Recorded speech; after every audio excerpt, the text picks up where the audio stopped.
Hello world, it's Catherine again, here with another exciting video that I know that you will love and will want to watch to the very bitter end because of all the nuggets that you will get. So I this week am looking at a source that a friend of mine shared with me on Facebook. I posted something about the Russian hacking of Russian interference with elections, and I know there's a lot of people on both sides with different opinions about it. So, you know, it's all kind of new. I've looked at it a little bit on the news, so I certainly can learn more. And a friend of mine posted a link that he said, read this, and so I'm going to read it, well, or at least some of it.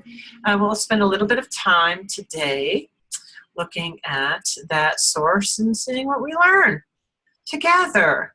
And I will bring my thinking skills that I've learned over the years to looking at this and share a little bit with you what I think are important ways of discerning what is true and what is false, what, you usually can't know 100%, but you can have a pretty good sense of what's complete BS and what is maybe worth paying more attention to.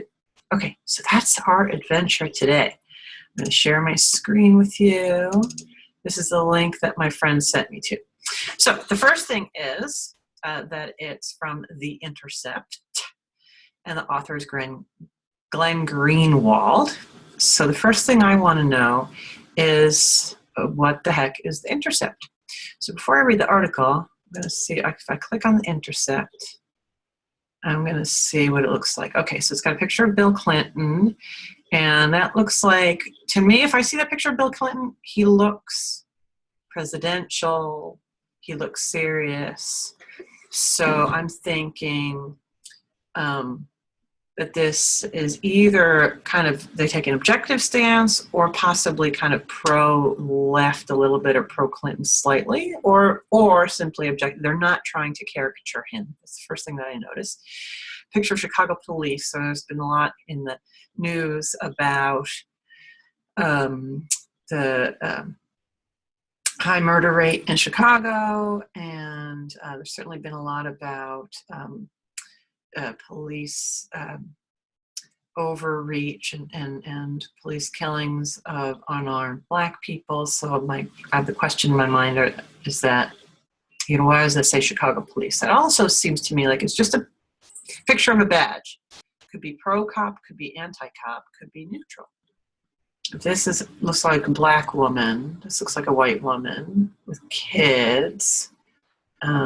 So I don't know, there's something sort of political seeming there. So I'm starting to have a feeling it's a little bit of a left-leaning thing. The Intercept, I don't know if it's a not-for-profit. I don't really know what it is. This is just a random, so I have no idea what that is, except that it's a cityscape.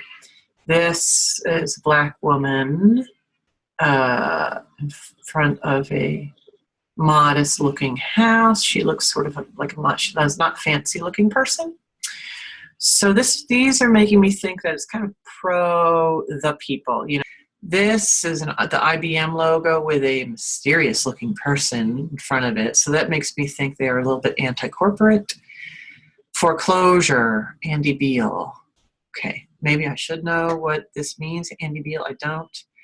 But okay, so again, foreclosure is something that affects poor people. So now I believe in politics that we should be worried about poor people. So I'm feeling sympathetic toward this Intercept.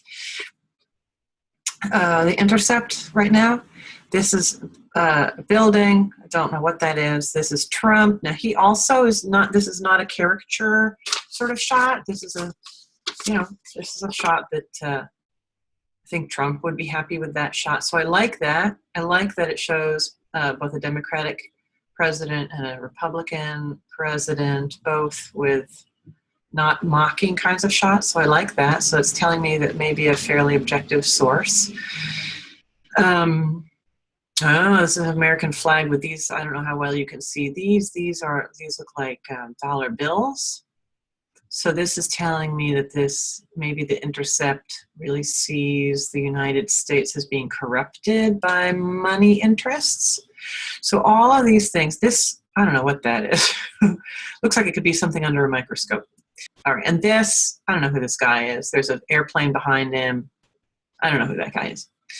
But overall, my sense of the Intercept, I'm feeling trustful of it for a couple of reasons. I'm feeling trustful because I don't see that it's mocking anybody.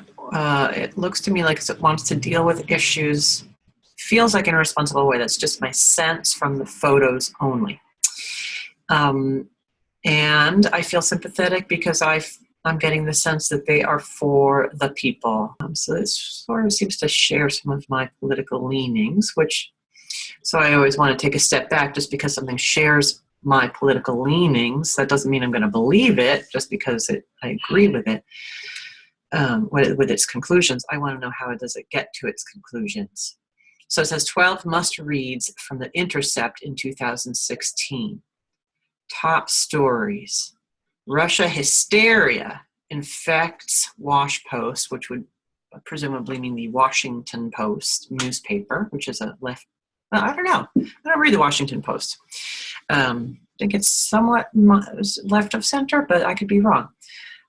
Again, Russia hysteria infects Wash Post again. Okay, so this is, I think, the one that my friend wants me to read. Okay. What else are they covering?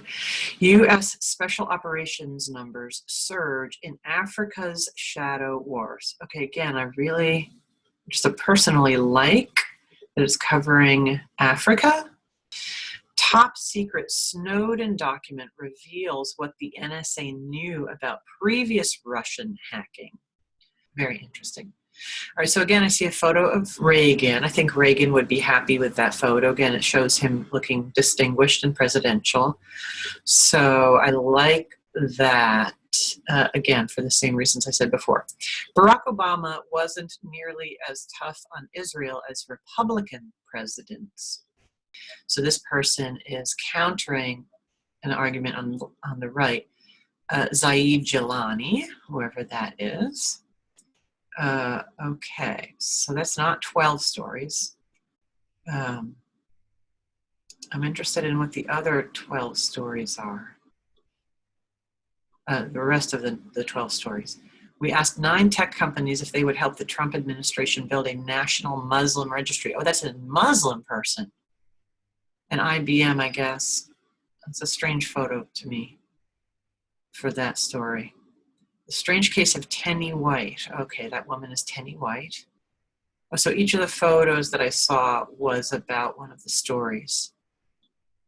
She spent her professional life exposing contamination in Mississippi. She was an environmental lab owner who is particularly vocal about protecting poor African American communities. In this deeply reported feature, environmental journalist Sharon Lerner asks, did the EPA prosecute and jail her because of her activism?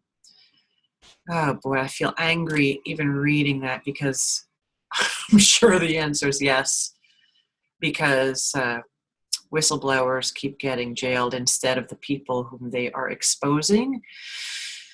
Okay, NSA's spy hub in New York, hidden in plain sight. Okay, so that explains these strange photos. Okay. The Democrats, Trump, and the ongoing dangerous refusal to learn the lesson of Brexit. Foreclosure victims say Donald Trump's economic advisor drove them out of their homes. Andy Beal. Okay, I thought I had heard that name before. It just didn't ring a bell. Best of luck with the wall video. In total, the U.S.-Mexico border spans almost 12,000 miles. 1,200 miles, excuse me. Okay, so that's about that.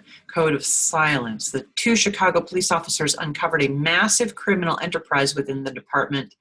Then they were hung out to dry. Isn't this a familiar theme? This multi-part investigation from Chicago journalist Jamie Calvin contains wrenching detail and explosive revelations. Okay, foreign influence. In this 4-part series, Li Fang and John Schwartz present evidence of a phenomenon everyone knew was happening but had been difficult to prove. cash from abroad entered the 2016 presidential election thanks to Citizens United. In part 2, co-reporter Elaine Yu describes a bribery attempt by one of the subjects. So I won't go through all of these, but I will say that my sense of this, the Intercept so far, just based on this preliminary, is it seems like a little bit, I don't know if I quite want to say a little bit left-leaning politically, because it's always hard to categorize things, but as left, right, conservative, progressive, regressive, it's a little bit hard to, the better a source is, the less easily it's categorized. But I would say this feels, I would call it a little bit left-leaning in the sense that it's kind of for poor people. Seems like it's kind of for the little guy against big government. Is that left or is that right? But it seems like against big government, against spying. But I want to know who they say they are. So let's see if we scroll all the way down. There's nothing. Oh, I hate these new websites where you just keep scrolling and it's a never-ending story. How do I find out what the frig the Intercept is? Okay, Glenn Greenwald, unofficial sources, Robert Mackey, features documents about and contact. So let's see what it says under about. That you can share messages and files with our journalists in a way that should help you remain secure and anonymous, even from us, if that is your preference.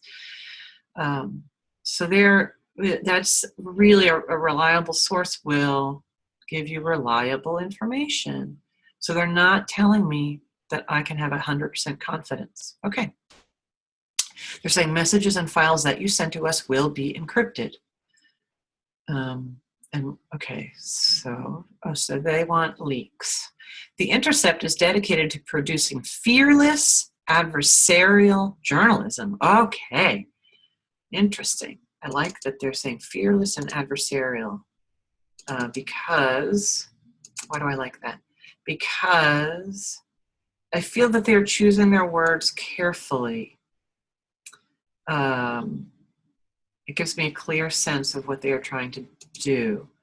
We believe journalism should bring transparency and accountability to powerful governmental and corporate institutions, and our journalists have the editorial freedom and legal support to pursue this mission. So I like it, not only because I like the wording that they're choosing, but I like that as a goal. Okay, so now see, this is something, again, if you're looking for a reliable source, look, there's not only names, but there's photos, there's email addresses where I can contact these individuals.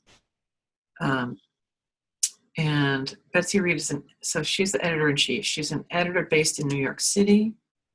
Previously, she was executive editor of The Nation. So this is, again, it gives me a lot of confidence in this site because they're telling me about this person. They're telling me where she has worked before. The Nation is a very reliable source. I've been reading that. Well, I haven't been reading it in recent years. I know it's kind of changed politically. I had a subscription to The Nation back in the 80s. So again, that's a publication I have kept my eye on for decades. I have not really read a lot in recent years from them. But I have a confidence in The Nation because it's been around for a long time. I think it's a very reliable source. She led the magazine's award-winning investigative coverage. She has edited several best-selling books, including Jeremy Scahill's Black Water and Dirty Wars. Reed co-edited the New York Times bestseller Going Rouge, Sarah Palin, and American Nightmare with Richard Kim. Okay. She's also the editor of the essay collections Unnatural Disaster, The Nation on Hurricane Katrina, published on the storm's 1-year anniversary, and Nothing Sacred, Women Respond to Religious Fundamentalism and Terror, published in 2013. Okay, so now I have a sense of what The Intercept is. I have a very positive sense of it because it's telling me a lot about itself. Everything I see so far indicates to me that this is serious journalism. And I have a good feeling toward it because I just like, I like, so far I like its politics because I like, it seems to be, again, for the little guy. I'm always for the little guy. Okay, now I'm pretty sure if I have to go back to where my friend asked me to read. And I think, yeah, so this, all right, so this, all right, and I'm going to quickly look at Glenn Greenwald. He's one of the 3 co-founding editors of The Intercept. So I suspect that he's a serious journalist, just from that sentence. He is a journalist, constitutional lawyer. I like that in a person. And author of 4 New York Times best-selling books on politics and law. His most recent book, No Place to Hide, is about the U.S. surveillance state and his experiences reporting on the Snowden documents around the world. Yeah, I've definitely heard his name.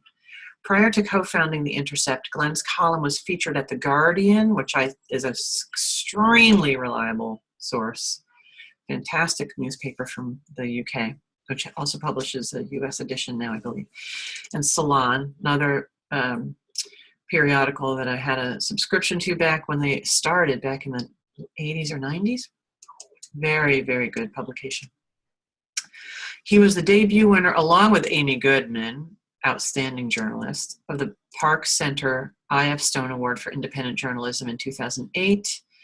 I won't read this all to you, but all right, this guy is a trustworthy journalist. I'm feeling a lot of trust toward his journalism, which doesn't mean that everything he says is going to be true. Even the most trustworthy publications and journalists can get things wrong, especially if they are have an emotional connection to something. Sometimes they will. Yeah, we're all imperfect, but generally he's clearly, I'm trusting this guy. Okay, so the Washington Post on Friday reported a genuinely alarming event. Okay, there's a link there. What's the link? So that's to the, okay, I like that a lot. He links us to the article that he's talking about so we can read it for ourselves. Russian hackers have penetrated the U.S. power system through an electrical grid in Vermont. The Post headline conveyed the seriousness of the threat. Russian hackers penetrated, which is of course a very strong word, U.S. electricity grid through a utility in Vermont, officials say. The first sentence of the article directly linked this cyber attack to alleged Russian hacking of the email accounts of the DNC, that's the Democratic National Committee. I'm not sure why they don't tell you that. And John Podesta, who is, of course, a high-ranking Democratic operative. So the first sentence of the article directly linked this cyber attack to alleged Russian hacking of the email accounts of the DNC and John Podesta, what is now routinely referred to as Russian hacking of our election, by referencing the code name revealed on Wednesday by the Obama administration when it announced sanctions on Russian officials.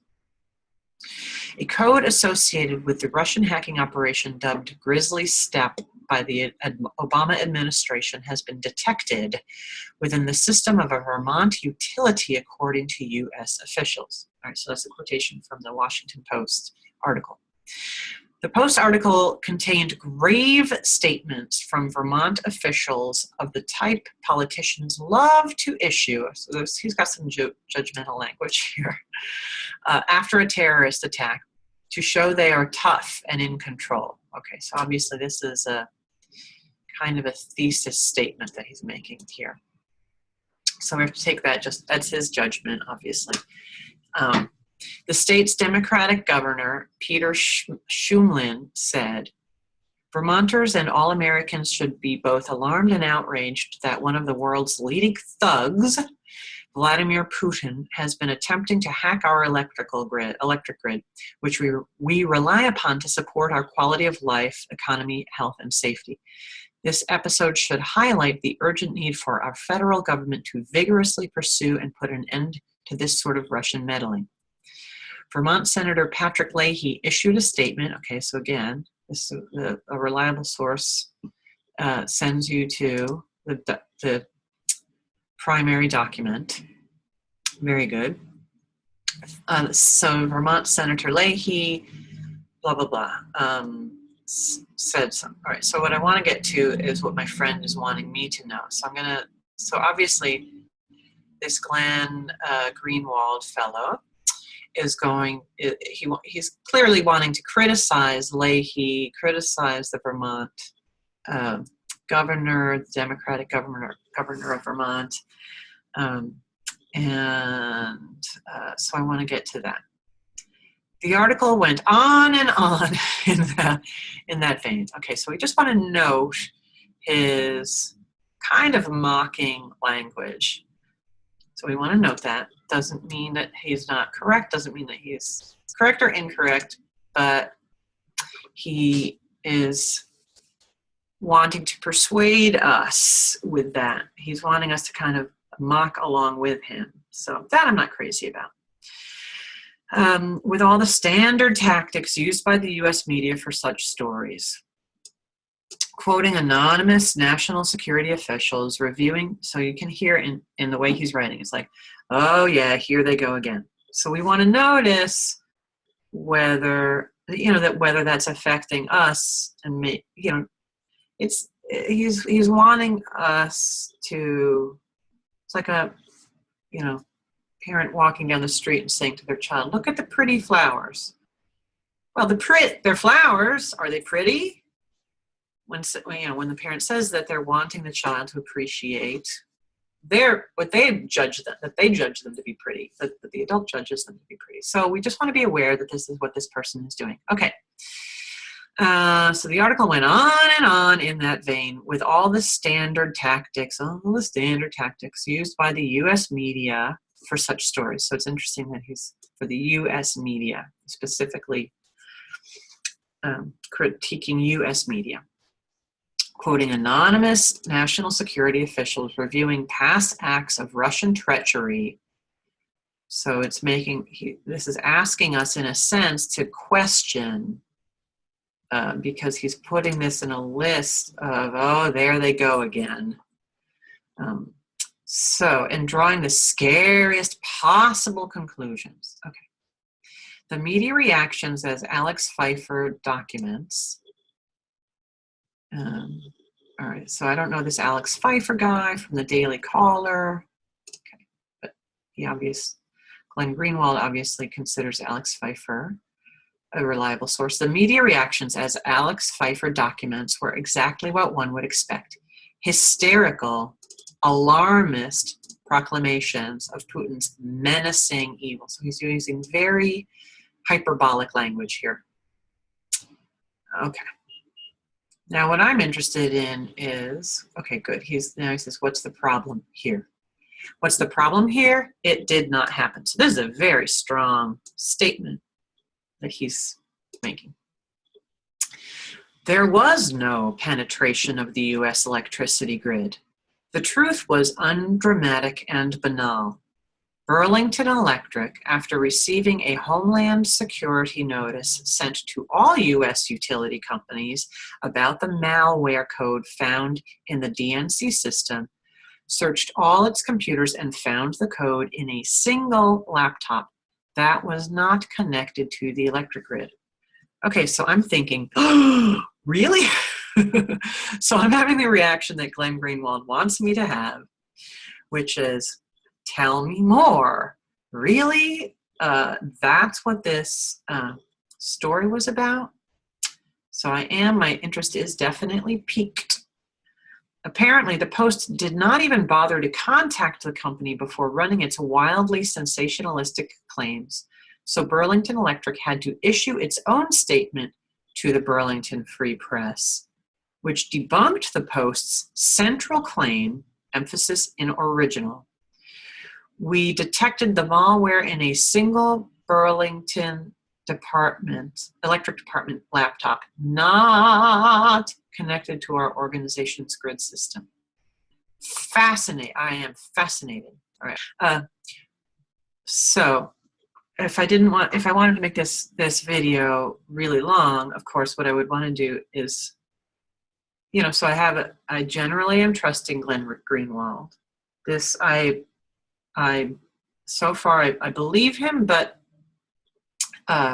if I really wanted to properly suss out the truth, I would need to look at that, make sure that the Burlington, this link he's sending me to is actually what Glenn Greenwald purports that it is.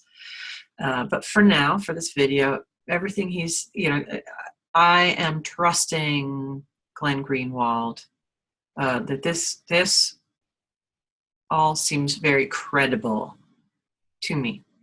So the key scary claim of the Post story was false. All the alarmist tough guy statements issued by political officials who believed the Post's claim were based on fiction. Okay, so now again, because especially we're just doing this video, I'm really interested in whether Glenn Greenwald is going to tell me is he going to talk about what in his judgment is the reason that this happened. I'm just going to stop share for a second. So far, I am persuaded that there is more to the story. So what we don't want to do is say, oh my God, everything that that's being said about the Russian hacking and what the Russians have done, all of that is a lie. I don't know that, but I am persuaded that Glenn Greenwald is saying some really important things that I should pay attention to about how the story is being kind of massaged. Is there some reason, you know, so I'm wanting to know more. And again, I have a nice skeptical mindset. So on both ends. So, but I'm persuaded that Glenn Greenwald has revealed something that's really important for me to know. All right. So now, but I want to go back and see a little bit more. So now he's talking about when it was revealed that this was kind of a false story, I'll just say. So there's these tweets from journalists. And now I'm going to see how much more. So this matters not only because one of the nation's major newspapers once again published a wildly misleading, fear-mongering story about Russia. So this is interesting. So it's specifically the fear-mongering around Russia he's alleging. And I'm just seeing that he's worrying about groupthink, exacerbated by social media. I'm just seeing kind of where he's going with this. The effect is a constant ratcheting up of tensions between two nuclear-armed powers whose nuclear systems are still on hair trigger alert and capable of catastrophic responses based on misunderstandings and misperceptions. So this looks to me, this is the heart. This is really the thesis statement. So in a paper like this, you can have a number of thesis statements, and a thesis statement is a statement basically of a belief, something that the author it's a judgment that the author is making that he or she wants you to also believe. And in the central thesis statement is what everything else is hinging on. So I'm identifying this as his central thesis. And this, his concern and why he wrote this article is what I'm getting. Those interested in a sober and rational discussion, that's me, I'm interested in a sober and rational discussion of the Russian hacking issue should read the following. All right, I'm not going to look at that right now. I'm just, again, I want to see where he's going. So he wants to point us to these other sources. Matt Taibbi, great journalist. So the fact that he's quoting Matt Taibbi, great journalist, further makes me feel very good about this article. Okay. Okay, so this is the end of his article. So Update, just as The Guardian had to do just 2 days ago regarding its claim about WikiLeaks and Putin, the Washington Post has now added an editor's note to its story acknowledging that its key claim was false. So the Washington Post has, since this Glenn Greenwald wrote this article, the Washington Post has said an earlier version of this story incorrectly said that Russian hackers had penetrated the U.S. electrical grid. Well, okay, yes, I'm feeling like I want to use that mocking tone too. Like, that was the whole point of your story. It's not just that your story incorrectly said that. That was the whole point of your story, Washington Post. Again, I would have to, if I really wanted to investigate, I wouldn't take Glenn Greenwald's word for it that the Washington Post posted this editor's note. I would go directly to the Washington Post website and search for this if I were going to really spend a lot of time investigating. Authorities say there is no indication of that so far. The computer at the Burlington Electric that was hacked was not attached to the grid. All right. Is it not very clear that journalistic standards, I love a man who talks about journalistic standards, a man after my own heart, are being casually dispensed with when the subject is Russia? Is it not very clear that journalistic standards are being casually dispensed with when the subject is Russia? I'm fascinated, intrigued, and this feels very important to me. I'm really glad that my friend sent me this article. And I'm not going to spend a lot of more time on it, but I do think I would probably read this story by the fabulous Matt Taibbi, who lived and worked for more than a decade in Russia. He wrote something called Something About This Russia Story Stinks. So Matt Taibbi is not, he's just good, solid journalist. And I did not, I probably knew at some point that he had been in Russia for a decade. But that would be worth reading.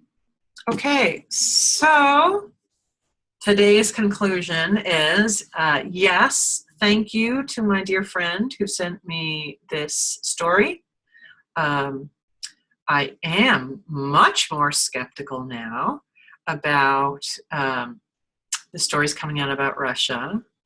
I am quite curious about why, what's going on that's making maybe some of these Democratic, because it seems to be the Democrats who are wanting to gin up this story. I know there's a criticism that, they just want to make excuses for why Hillary was unsuccessful in her bid to become president. I mean, that's kind of the standard on both the left and the right, are saying that they're just making excuses. That does not make sense to me. I mean, it makes sense to me to a certain extent. I do agree that they don't seem to get some of these Democratic higher-ups like Hillary herself, and President Obama. I'm not hearing them understand why Hillary was unsuccessful. And I do think they are, they're not, they have a blind spot about it. That doesn't mean that they are evil. I think they're very intelligent people. I think President Obama is a very intelligent man. I don't think that, it doesn't make sense to me. And I don't think Obama, it's not like, I mean, Bill Clinton, has some kind of, I could see him having a personal, being so irrationally upset about Hillary losing that, he could do things that would, that I could say, what the heck's going on? Why are you ginning things up with Russia? The way President Bush, I think the fact that Saddam Hussein tried to kill Bush's dad, I could see where that could go so deep in someone that they could be really reckless. I don't see the President Obama, it just doesn't make sense. It doesn't make sense to me that that the accusations against Russia are simply the Democratic establishment being upset about Hillary losing the election. Doesn't make sense to me. I can see it being a factor, but I don't see it being the only thing. So now I'm quite curious what's going on. And I do have a much more skeptical mindset about, I always am skeptical. We should always all be skeptical. We should always all hold our conclusions somewhat lightly. So, doesn't mean that it also doesn't mean that Russia hasn't hacked. I just don't know. But what I am convinced of is that there's some trend happening. Glenn Greenwald is making me really feel that there is something going on. There's something going on that is really worth my investigating more. And all of us investigating more. So, okay, world, thank you so much for watching. And I'll see you next time somebody sends me something worth investigating on Facebook. All right. Bye.